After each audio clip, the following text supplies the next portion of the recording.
लेकिन जब बात देश के साथ खड़े होने की हो, तब सत्ता का साथ ही राष्ट्रहित माना जाता है। आए दिन हम संकटों से घिरते चले जा रहे हैं। पाकिस्तान अपनी हरकतों को छोड़ नहीं रहा है।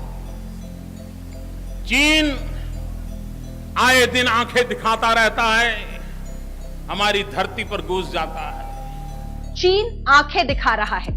चीन लद्दाख में सरहद पार करके बैठा है।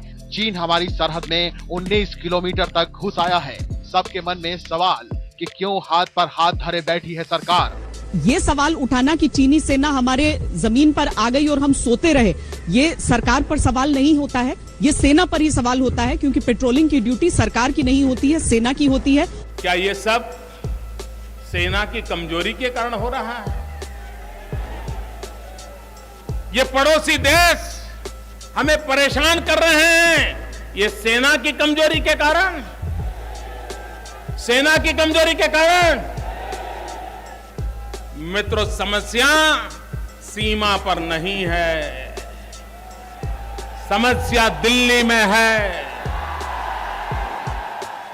क्या इस परिस्थिति में राजनीतिक पार्टियों को यह समझना नहीं चाहिए कि इस मौजूदा परिस्थिति में टीका टिप्पणियां करना, मजाक उड़ाने जैसी बातें करना, वो चाहे कोई भी कर रहा हो, वो असल में वो भारत वर्सेस चीन या बीजेपी वर्सेस चीन नहीं, भारतीय सेना वर्सेस चीन इस समय स्थिति है। और इस पर जो सवाल उठ रहे हैं वो भारतीय सेना के शौर्य पर सवाल उठाते हैं वो लोग।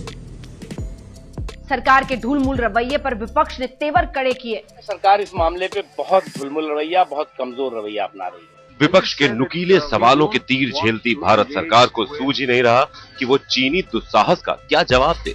चीन अपनी हरकतों से बाज नहीं आ रहा है और सरकार बैकफुट पर है। राहुल गांधी कह रहे थे प्रधानमंत्री को कि सामने आइए, डरिए मत, हम सब आपके साथ हैं, ललकार रहे थे। सोनिया गांधी ने कहा है चीन ने हमारी जमीन पर कब्जा कर लिया है। तो एक तो इस जानकारी का स्रोत जो वो दावा कर रही हैं। आप कह रही हैं कि स्रोत क्या है?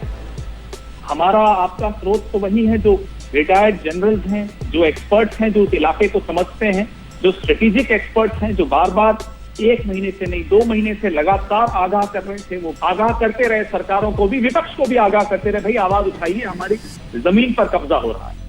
ये सवाल उठाना कि चीनी सेना हमारे जमीन पर आ गई और हम सोते रहे, ये सरकार पर सवाल नहीं होता है, ये सेना पर ही सवाल होता है, क्योंकि पेट्रोलिंग की ड्यूटी सरकार की नहीं होती है, सेना की होती है। कुछ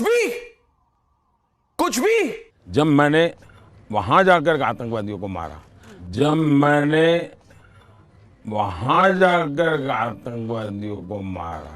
स्पेशल रिपोर्ट में एक बार फिर से आपका स्वागत है। हम कह रहे हैं इसे मोदी का बदलापुर। जी हां, ये मोदी का बदलापुर है। देखिए अंजना जी, मुझे तो बड़ा आश्चर्य हुआ। इन्होंने कहा झूले खा रहे थे प्रधानमंत्री जी, मूंगफली खा रहे थे और चाइना से हिंदुस्तान को बचा नहीं रहे थे। मैं बताऊं नेहरू जी क्या कर रहे थे 62 के समय, बताऊं? और इतना भी कहने के लिए ये लोग हमें चिढ़ाते हैं। इस वीडियो के सामने आने के बाद सवाल तो बनता ही है, मोदी कहाँ है तेरा 56 इंच? कैसा है तू रेजिग्नेशन दे दे, तू हट जा। ठीक है। ये मीडिया देश का बहुत बड़ा अन्याय कर रहा है। ये मीडिया का भी दायित्व है कि सुरक्षा के संबंध में देश को जागरूक करना चाहिए।